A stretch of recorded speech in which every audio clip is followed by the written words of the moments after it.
Welcome back to another episode of Cobra Kompanion. I am Peter, and kicking off what is known as Asian American Pacific Islander Heritage Month for the month of May, I wanted to do something different. So to kind of amplify Asian American voices, Pacific Islander voices, I invited Nathan Xia, who is director and writer of Goodnight America. Hey, Nathan. Hey, Peter. Thanks for having me on the show. Yeah, for sure. Now, for those that like listen to the show or watch our YouTube channels and aren't really on social media, they may wonder why I have you on or how are you connected to the Miyagi verse. Your film Goodnight America just came out about a month ago. You dropped it about a month ago on YouTube. It also stars Jacob Bertrand and Xolo Maridueña, who our audience knows as Miguel and Hawk. So I wanted to bring you on to talk to you and kind of learn about your background a little bit here. But you're originally from San Diego? Yeah, born and raised in San Diego, but now I'm living in Los Angeles. Yeah, the 619 or Yeah, 619. 916. I'm from 858, but Oh, okay. 619 is also San Diego. Yeah, we just let's see, we were staying there because we went to Legoland a couple years ago. Oh yeah, Right? That's not too far from. yeah. Legoland is just a little bit north of my house. It's an Oh, no awesome. kidding.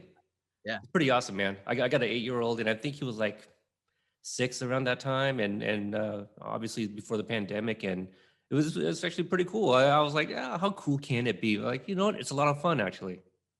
yeah. A lot of cool stuff. It's cool to see like all the crazy stuff and how creative people can be with just little Lego blocks. So Right. Especially like monuments and stuff.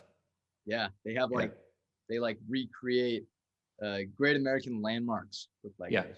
Oh, they recreated all of Las Vegas basically. Las Vegas, New York, Yeah. Los Angeles. They have, I mean, different places all over the world too. Yeah. So born and raised, but now you're in LA. Why the move? Is it because of all the opportunities, for filmmaking, music, and stuff like that?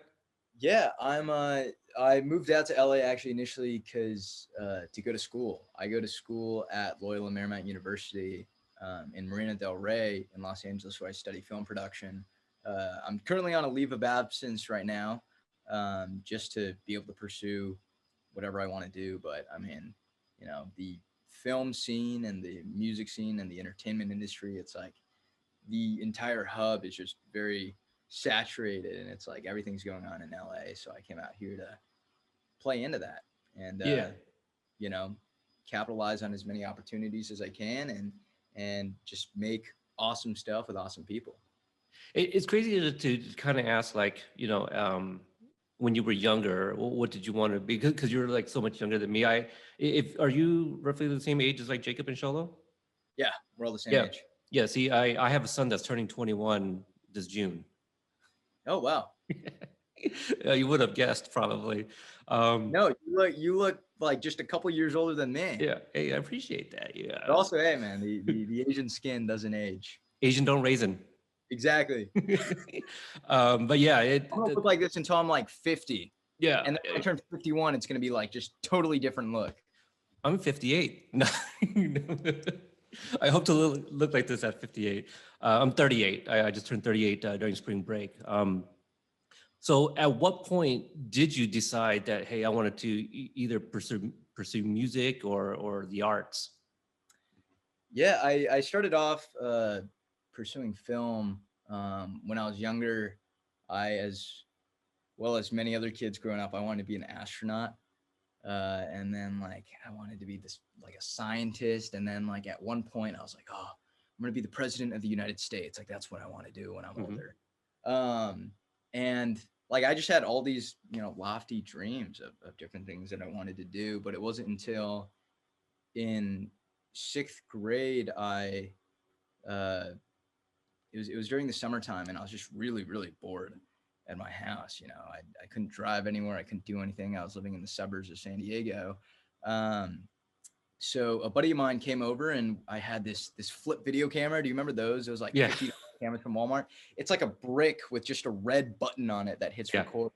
And I had one of those, and him and I just started shooting like the stupidest videos of one another, like just running around the house, like I the Tiger is playing in the background, like, and we thought it was the coolest thing.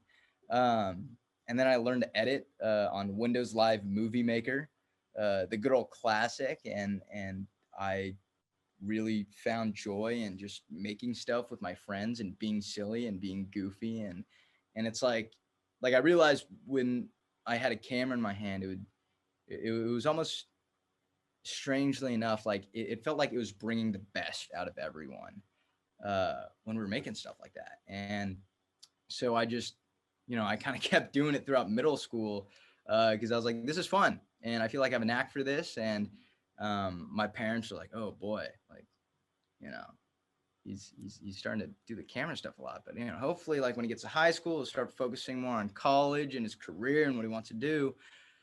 But the problem was in high school, I just kept running with the camera too, and I started learning more softwares. I started learning more on cameras and this and that, and eventually, I think it was a little bit in high school when I realized that like this was something I really enjoyed and I really loved, and I decided to apply to film schools and make this my dream of being a writer, director, and making feature films and just telling stories that I'm passionate about and want to bring to life on the screen. And I mean, several years later, here I am out in LA doing exactly that. So it's I, exciting. I'm still very early in my career, but we'll see what happens.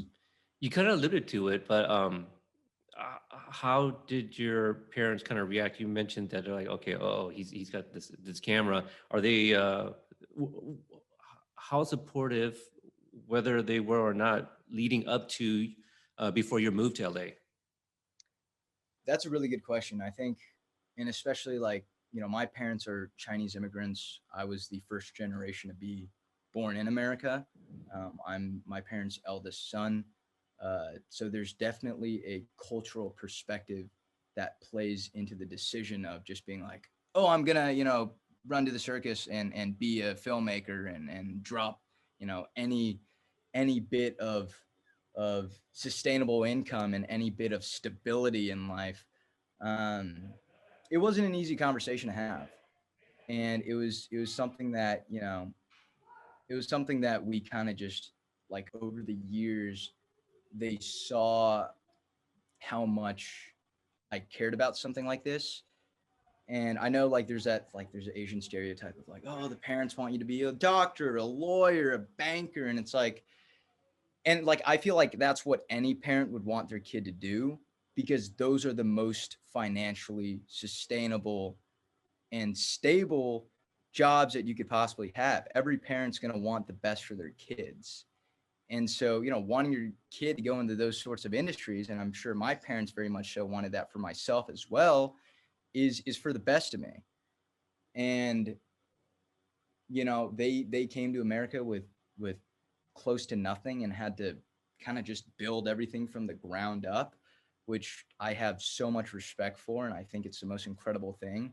And of course, they're going to want their kid to pursue something that will empower them in this country and help our family move forward and progress from generation to generation.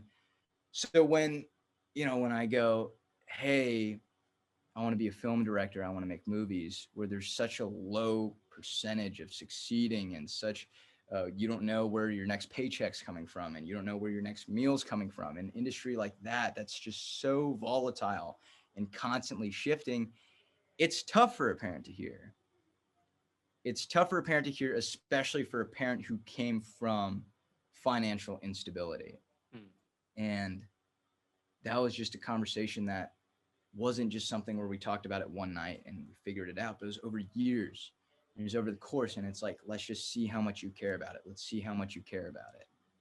And I think that, my love for film and making movies and just shooting things just grew and grew exponentially year after year after year. And I was just constantly trying to grow and constantly try to improve myself at this, and constantly try to prove to myself that this is something that I love and this is something that I want to commit the rest of my life to. And when it became very, very apparent that there wasn't anything else I could imagine myself doing for the rest of my life.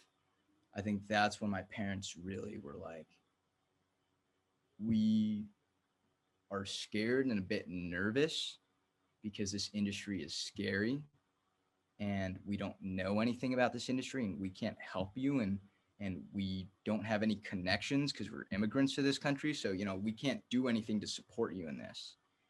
Like tangibly, we can't give you anything to move your career forward. But we are here to support you emotionally. We'll put a roof over your head. We'll put you through school for this. And we want to be able to give you the decision to choose your own path in life. And I think that that's the greatest gift any parent could give their child, was what my parents did for me, which was, we as immigrants didn't have the luxury to choose what we wanted to do. My dad's a computer scientist. My mom's in, you know, finance. And like, was this stuff that they wanted to do when they got to America? I mean, I'm sure they had their dreams of being an artist, a painter, a musician, a actor, an actress, something, but they took up these jobs to provide stability and a better life so that myself and my brother could pursue our dreams. And I think that's the most beautiful and incredible thing. And I'm incredibly fortunate and grateful for them. Yeah, I completely That's agree. a really long-winded answer. No, that's fantastic. That's what I want to hear, man. They got your back. They got your back, man. It's what you love, and you know, and no parent is necessarily going to admit it at first, but like I said, man, I got a son that's roughly your age. I got a daughter that just turned 19. I want them to get their feet wet and do what they want to do, and it's going to be hard, and they're going to have to learn to make their own mistakes. You know, I too, am a child of immigrants. I was born in Texas. People be like, "Where are you from?" I go, "Texas." But I grew up in the Pacific Northwest here most of my life.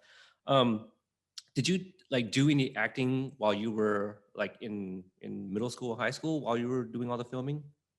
None. Never act. I know very, very little about acting. I know I've took a couple acting classes before, but all of my acting just comes from watching what's on the TV. But more importantly, like I literally just act as myself, and I amend and I mold and I shape, shift things a little bit. But like, I'm no DiCaprio. I can't step into the shoes of something just completely just crazy and different and be like, I'm gonna uptake that character. But if something is if I can relate to something, then I feel like, I can kind of shapeshift into that. But I'm no actor. Yeah. Jacob and Xolo are just some of the most talented, incredible people I've ever seen. Jacob can just I mean, I've done 2 movies with Jacob now, and that man can just with a snap of a finger, like 1 minute, like he's goofing around, he's crazy, he's silly, and then I go action, boom, he dials in and just crushes a monologue, or just 180s his emotions.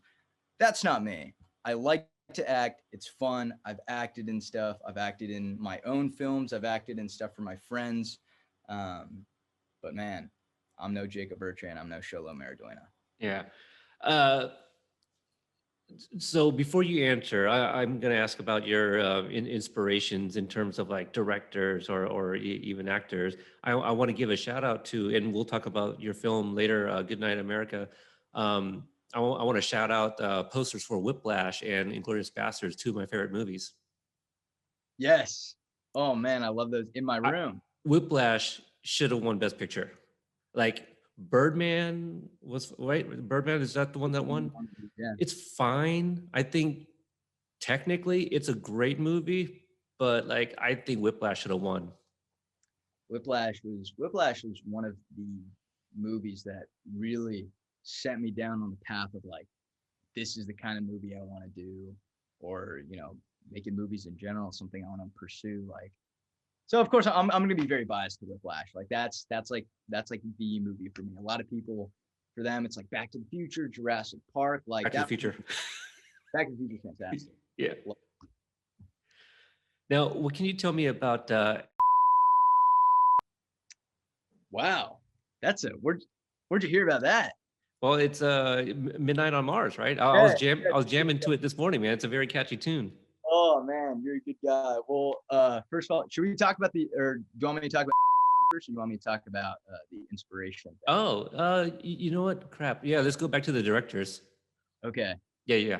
just like talking about like directors that I'm into. Inspired you, yeah. Like so some of the films, you know, like Inglorious Bastards is up there. Do you like Pulp Fiction? Tarantino's one of your guys?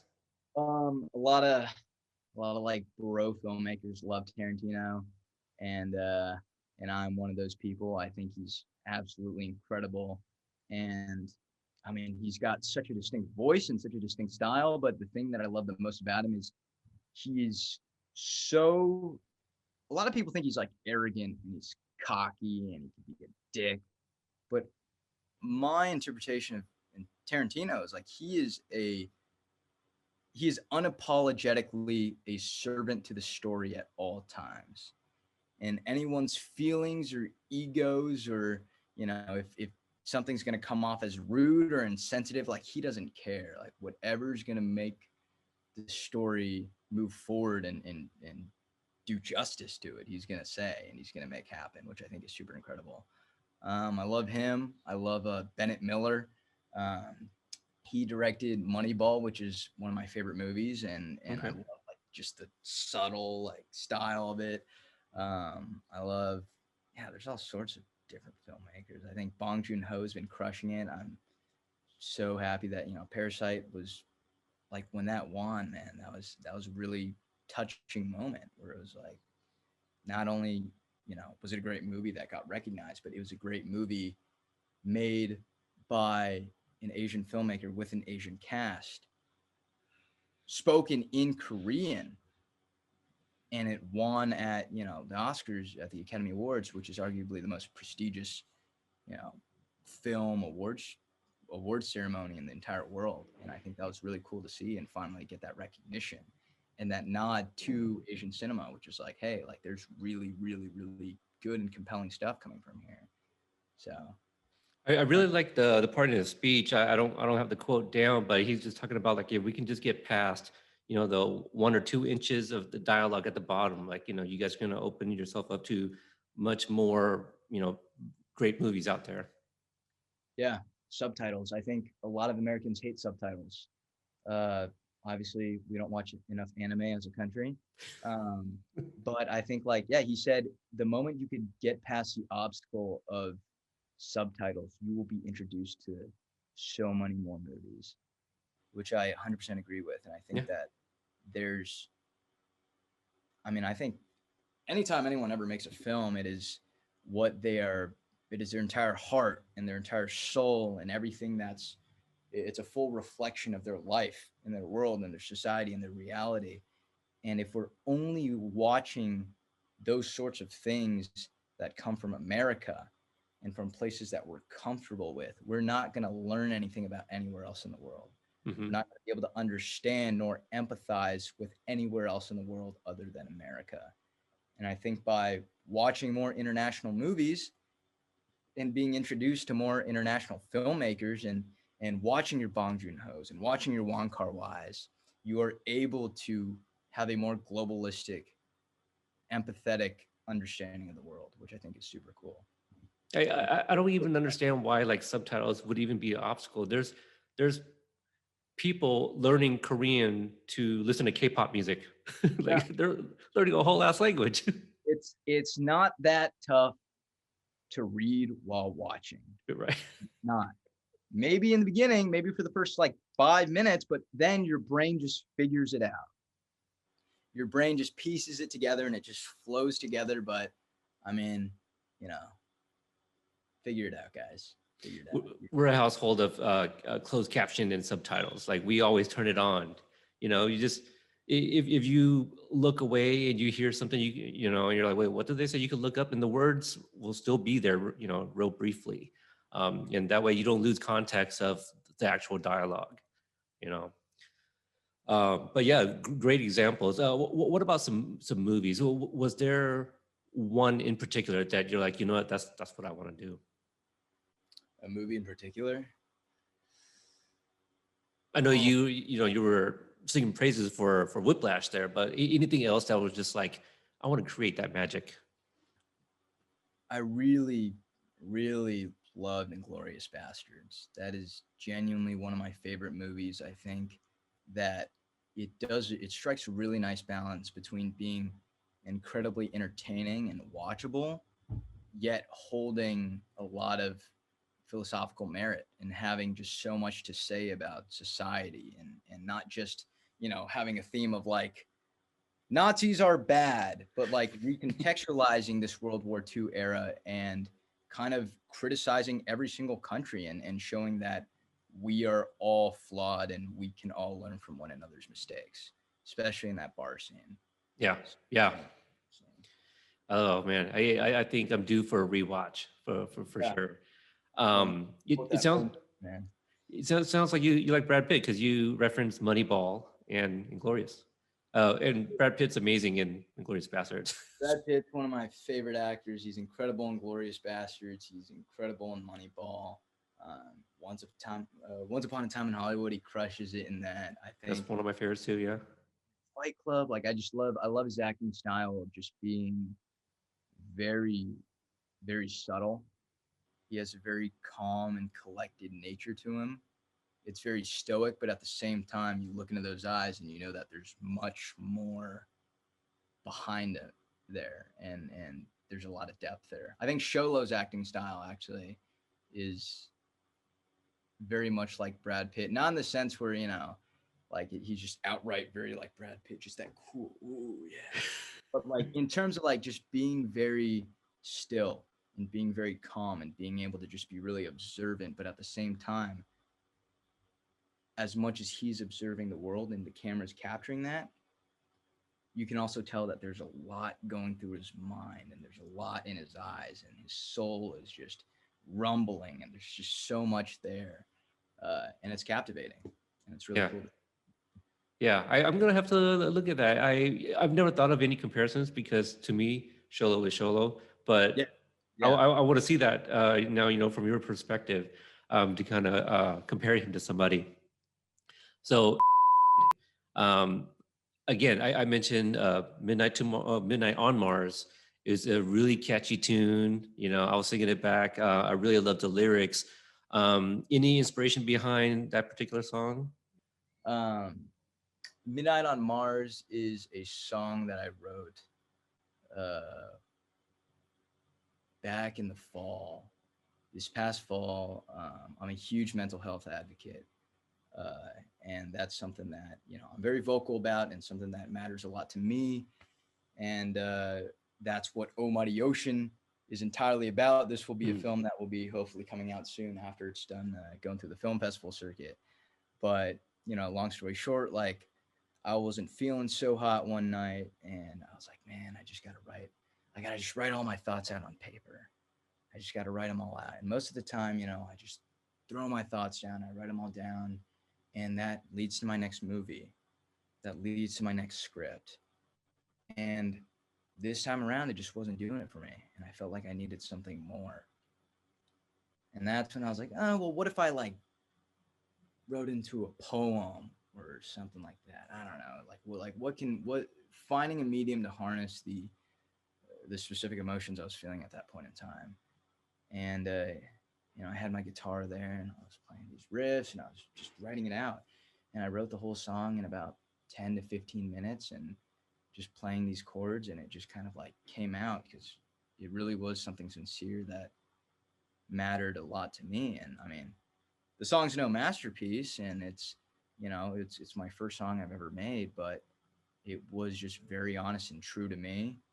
And that song eventually was put at the end as the credit song for Oh Mighty Ocean. Oh, interesting. And I actually made the song like I think for a long time like the scariest thing. I don't really get scared talking to people. I don't get scared being in front of the camera. I don't get scared being on a stage, or like different things like that. But for some reason, the scariest thing to me for a long time was singing, and singing for people. Not just singing for people, but trying to sing for people.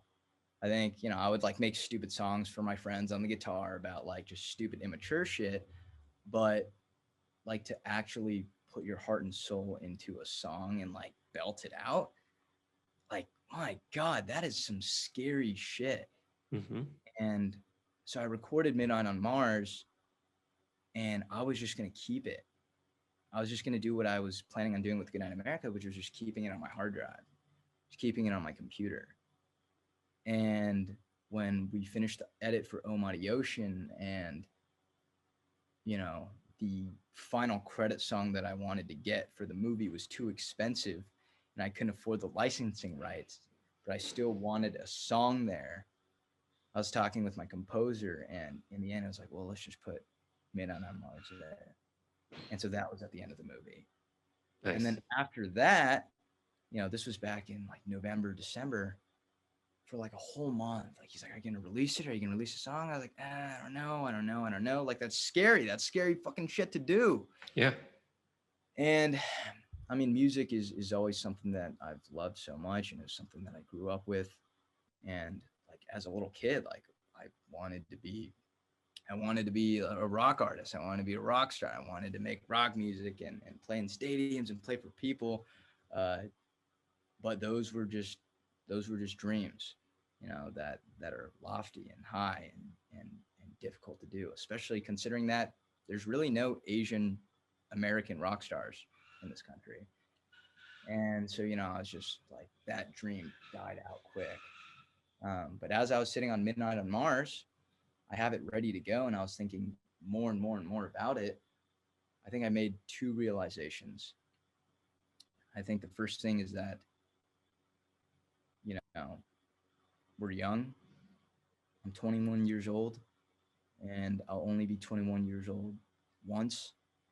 And and I have been given the opportunity to make this song. I've been given a life to be able to choose to do whatever I want to do with it. And because of that, no one else should affect my decision of what I decide to do with the song.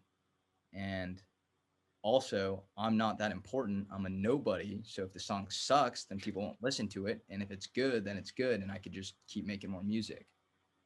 The second thing I realized was that I inherently am not just into film, but I think I started realizing that I love just all the arts in general. And at the end of the day, I'm a film director, but I also love making music. I also love acting. I also love writing. I love all these different things.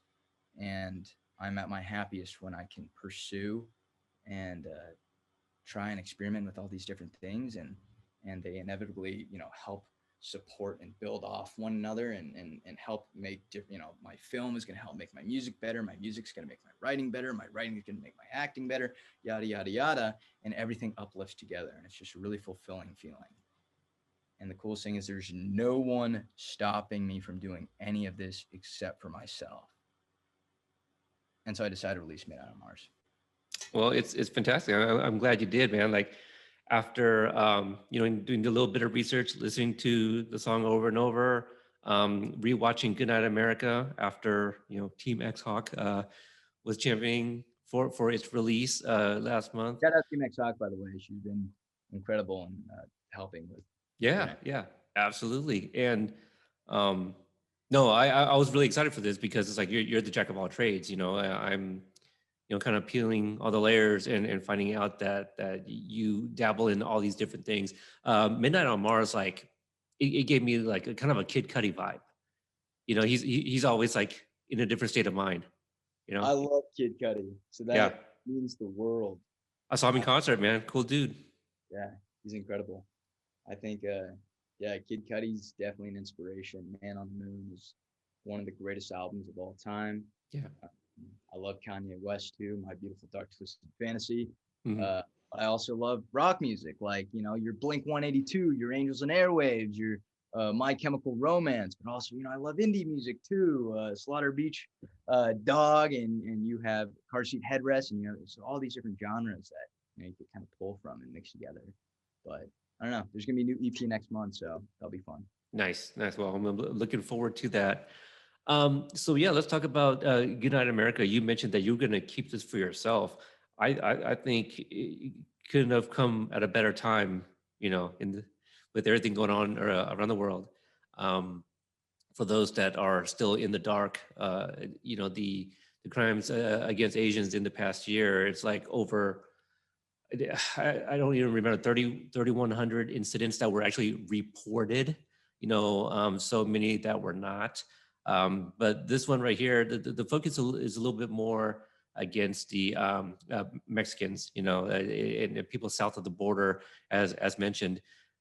So, what was the idea behind this film? Because you did co-write it with, I'm forgetting his Russell name. Fincher. Yeah. Yeah, he's incredible. Um, yeah, man. Thought behind this film. Well, the first thing really was like, I mean, I was 19 years old. I said this a little bit in the featurette, but like a lot of this film came from nostalgia of, I was 19. I was like, man, I'm turning 20 in October. Like the Peter Pan. I don't want to grow up. I want to stay a teenager forever. And I was like, right now, I am most in touch with my teenage soul and spirit, and I want to do really just one final project that really encapsulates what it means to be a teenager. And so first it was going to be just this like really stand by me kind of film. That's one of my favorite movies too. Fantastic movie. Yeah, just like friends, just being friends. And you see the relationships and the inner dichotomy of each character and what they're about and this and that. But, as I thought more and more about it, this I think was in 2019 when we're writing it. And a lot of stuff was happening then. It's been a really politically charged and divided past 4 years.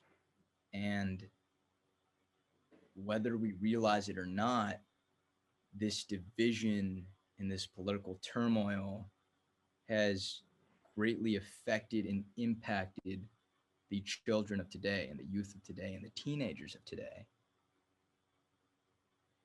The decisions and the consequences that come from adults affect their kids. And that's a theme that I really wanted to play in this movie, and that I felt like the movie was missing when it was just kind of the Stand By Me vibe was like, how are teenagers and kids today responding to the world that we are currently living in? And I wanted this story to really be something about exploring how, at the end of the day, there are consequences from what's going on in the adult world, and there are all these different battles and demons and obstacles in our society. But there's something beautiful about the teenage soul that enables kids to just have this undying loyalty for one another and to stick with one another, through thick or thin. That's a crazy thing about the teenage years that always fascinated me is it is the years where you experience most growth, most change. Your brain is just rewiring, and you really are coming of age, and you are losing your innocence, and you're scared. It's a scary time. That's why so many kids and so many teenagers are most susceptible to, you know, mental health problems, is because this rocky change and this rocky turmoil is tough, and it's lonely, and it's certainly not made easier by a society that's politically charged and just filled with just constant conflict, and nothing makes sense anymore nowadays.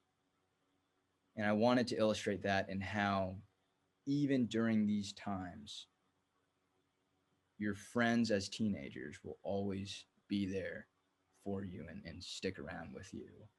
And that's ultimately how I got through my teenage years, and how I feel like a lot of people get through their own, is through their bonds and their friendships and that brotherhood or sisterhood that they have with their friends, which I think is really cool. So that was the thought process behind Goodnight America. When it first came out, I know a lot of people are like, "Oh, it's funny, it's hilarious." It's like there's a lot more to it than this. Like, what was it? What was that PR account that you were doing the giveaway with? Good PR. That's my buddy Austin. Yeah. Good. He's a homie. S- So, I I was doing the giveaway just to share the clip that I liked. You know, like even if I won, I would have turned that around and flip it to do a giveaway for my account. But I just wanted to showcase, like, you know, we won't get too much into your film in the details because I do think it's important that people check it out. It's 37 minutes ish. Yeah, like 37, 38 minutes. Yeah. Yeah. So, you know, it's not long. It's all available on YouTube. But the thing that stood out to me the most was when Duke, right, the guardian, whatever you want to Freedom call it, Guard. yeah. Lieutenant William Duke. So you know, he's trying to bust open this locker, and then, you know, basically everyone kind of gets in his face and he's ready to shoot your character, and then who's the German? I'm Kane. mixing up all the names, man. I should have wrote these down. But Kane. okay, so Jeff Boone. you know, you see him kind of thinking a little bit, uses his privilege, steps right in front of your character, and then Jacob's character does the exact same thing. And I was like, holy shit! Like, do the other kids watching this do they not see this? Like, you know what I mean? So I think there's definitely some commentary that people are kind of like, it's just kind of going over their head. But yeah, I really did appreciate that moment.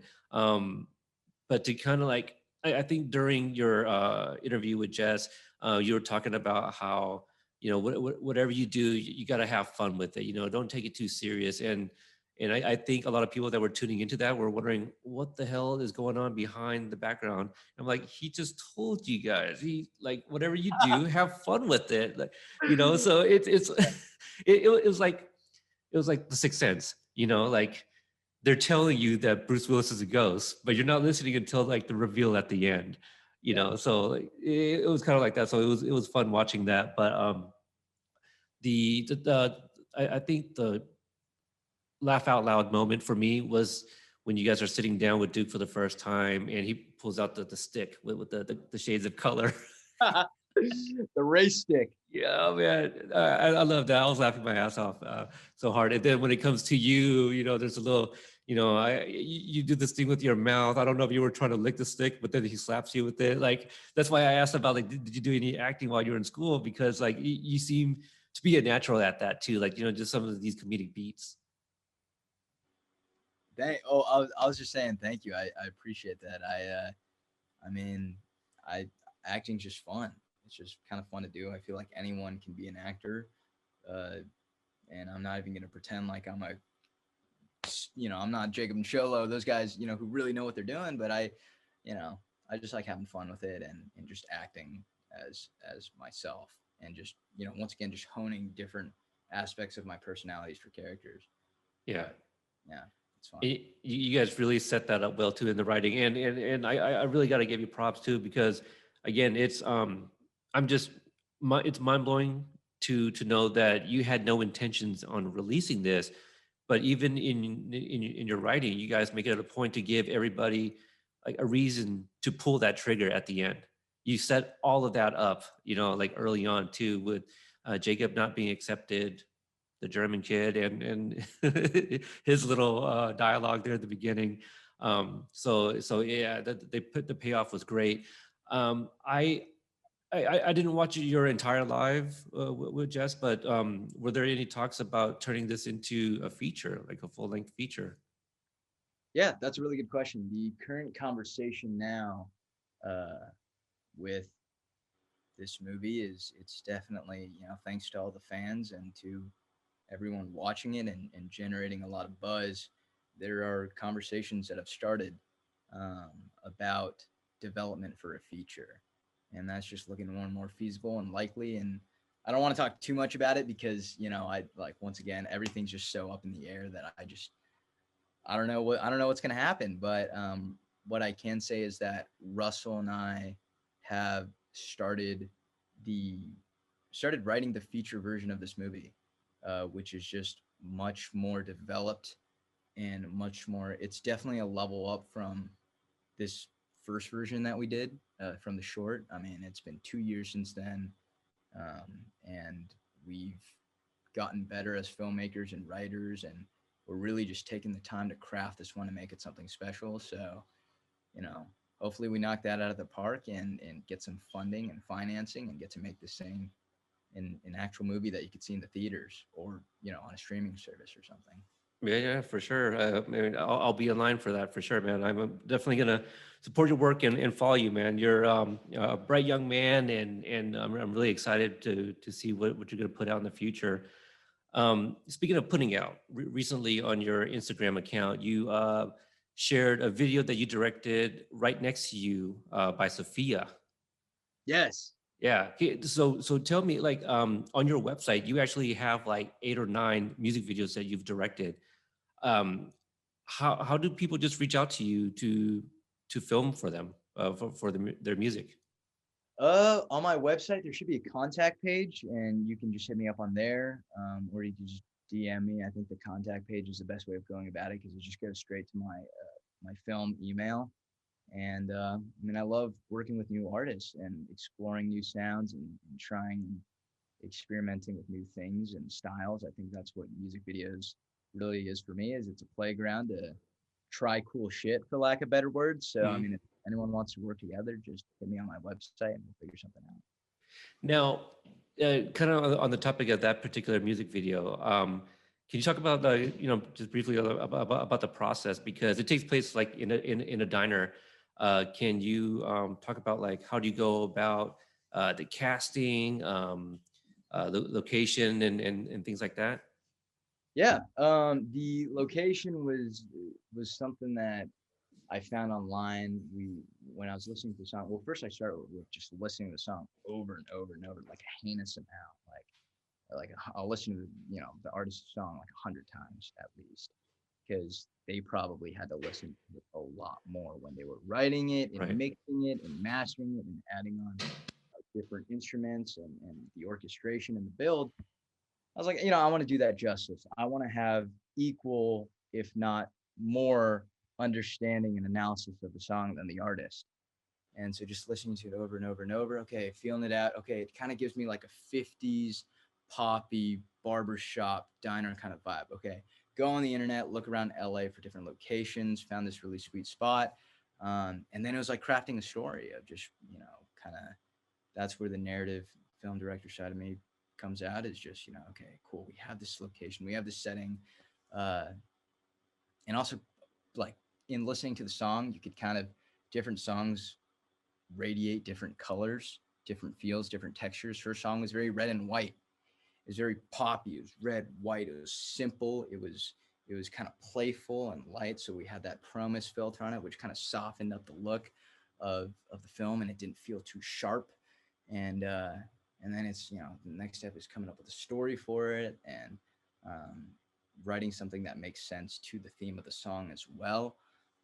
Casting is always, I love using actors that I've worked with before, and also I'll use Breakdown Express or some sort of casting service, or I'll reach out to different actors that I've wanted to work with, and then we'll bring them all together and we'll go to the location and run production for about a day, and then edit it, and yeah, it's done. Music videos are a good time. They're fun. When Jess interviewed Michael, I think you hopped in briefly, right? Yeah, Yeah. I invaded a bit because I just wanted to say what up to Mike. Yeah. And you guys were kind of talking about like how, people were sleeping on the floor and all these things. So for the music video, you kind of touched on it a little bit. Like how do you guys even get funding for stuff like that? A lot of people just kind of pitching in to help out. For the music videos, most of the time it's like the artist that will just finance the whole thing. Mm. Um, and then, like, I mean, a lot of times, like, the music videos kind of is like a client work kind of thing, but most of the time, like I'm making nothing. I just, and anything that I do make, I literally put back into, like, okay, we could, with my cut of this video, we can invest in renting this lens, into this light, into getting this gear, and hiring another person. Because I mean, I'm 21. I'm fortunate enough to be in this stage in my life where I can focus more about the art and the quality and the product than Hmm. the financial side of things. So Yeah. But in terms of like my own movies, like in terms of these things, Hmm. it's just every single dollar I make from doing freelance work, from directing a project, from, you know, working at my job, it's like every dollar I make, I save it up so that I can finance my own projects and do them the way I want to do them. Yeah. But, you know, is it the smartest thing to do to just put all your money in just refunding your projects? Financially irresponsible, financially not sustainable, but I love to do it and it makes sense for me. And hopefully eventually one day I will get funding for projects so that I'm not constantly on the verge of bankruptcy. Yeah, no, I think that's a great idea for the music videos. You know, you kind of flip that money, put it into better equipment, better software for editing, what have you. Hiring maybe somebody with more experience than somebody without it. That's gonna, draw more attention to your name when somebody sees the final product. Be like, that Nathan guy's got an eye, for something. So yeah, I think that'd be a really good tip for anybody that's looking to do something like that.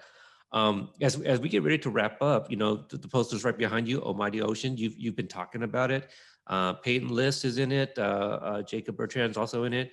What can you kind of tease about? And I actually, just did a screen grab of Peyton, and Jacob shared it today, and people are like, "Oh, when's it coming out?" And all these things. Like, I didn't answer because I don't know. What can you tell people about this movie, and when can they possibly expect it? Um, oh man. Well, I can tell you I'm excited about this one for sure. This is one of my favorite movies I've ever done. And if you liked Goodnight America, well, boy, oh boy, this is sure as hell a different movie, but I think people will love it just as much, if not better. It's a movie that is incredibly personal and dear to my heart, led by Jack Griffo. And he just crushes the role. Peyton's in it, Jacob's in it, and just, there's just tons of really solid people on this project. It's currently making its way through the film festival circuit. So basically, for a full year, the film makes its way at different festivals that it gets accepted or rejected to, and it plays there. And I can't upload it online publicly until it goes through that whole thing. But if I were to guess an estimate of when this would come out, probably next February. You could see it there. But if you do want to see it early, there's a way. There's a way to see this movie early. Next, actually, in like 2 weeks from now, on April 30th, this movie will be screening at the Beverly Hills Film Festival. Now, even if you don't live in Beverly Hills, that's okay, because due to the pandemic, this festival will be online. And you could just Google Beverly Hills Film Festival and you could buy a ticket to watch the movie online. Well, I'll definitely have to share it other ways because unfortunately, this interview will be coming out after the 30th of April. Oh, no worries. Yeah, No yeah, worries. yeah. There will be other opportunities to watch this movie. But the fact that at the time of this recording, it's going to be available soon, I'll definitely help push that. For those that definitely want. Clearly, people are wondering, when's it coming out and stuff. So there is a chance to watch it. I'm sure they'll jump on it.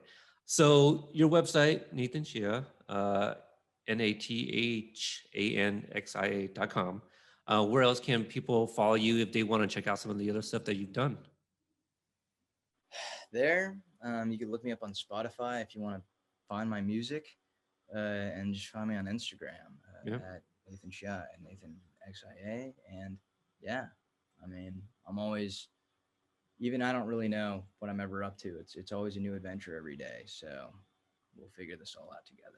Yeah, follow on Instagram. That's how I kind of keep updated, I guess, with projects and such. Well, for us, if you guys are tuning in on YouTube or even on the audio podcast, we have our website, 75 interviews with cast and crew from The Karate Kid and Cobra Kai, CobraKaiCompanion.com, Companion spelled with a K. You can find me on Twitter at Cobra Kai Pod and Cobra Kai Podcast on Instagram. Nathan, I want to thank you. I want to, for coming on the show, giving me the chance. Definitely looking forward to your future endeavors. And thank you to all that had tuned in, and I'll catch you guys next time. Sweet. Thanks so much for having me, man. Really appreciate it. For sure.